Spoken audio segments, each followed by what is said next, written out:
donc ñi ngi leen di gërëm donc ñun ñooy collectif bi nga xam ne ñun ñoo doon liggéey ak Wari ñun ñoo doon liggéey ak Wari di def ci li ñu doon wax naan transfert d'argent léegi tey nii dañoo ñëwoon tey ci tribunal bi déposer benn plainte benn affaire boo xam ne ñun ñi ngi koy considérer comme scandale du siècle parce que tout simplement affaire bi mi ngi porté sur plus de 2800 prestataires Wari yu Sénégal yoo xam ne Wari mi ngi bloqué seen xaalis ci plateforme am ne du leen ko jox te xaalis boobu ñun ñoo ko moom parce que ñun ñoo ko déposé ci ay banques partenaires Wari wala soit ñun ñoo fay ay clients Wari à partir de retrait malheureusement xaalis boobu l'usufruit de cet argent là mënatuñ ko def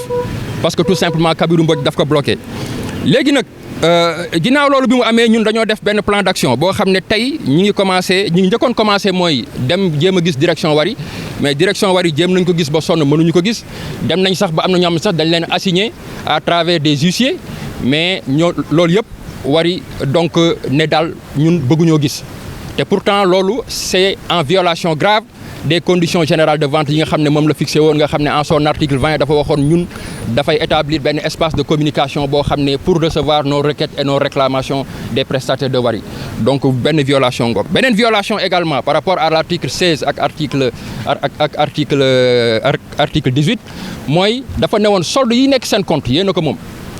donc ça bu leen neexee mën ngeen ko retirer et ce qui n'est pas le cas actuellement ça fait presque bientôt 2 ans ñi ngi daw pour récupérer sunu xaalis mënuñu fexe ba récupérer xaalis boobu nekk sunu solde raison pour laquelle ñu ne léegi nag on va passer à la vitesse supérieure bi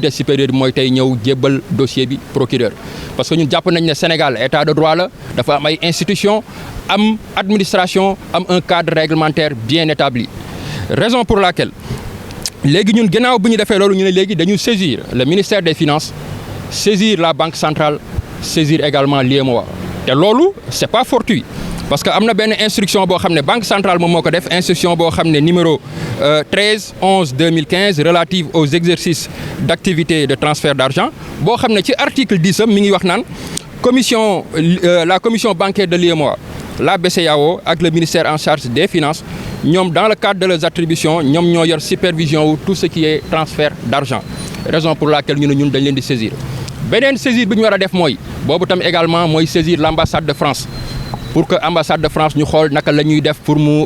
jéem ñu jàppale ñu saisir les tribunaux français parce que ci article 20 bi ci des conditions de vente dañ ne en cas de différend c'est les tribunaux français qui sont compétents léegi nag ñun te loolu xam naa lu tax mu def ko parce que Wari ndekete agrément bi mu am Banque de France moom moo ko délivré agrément boobu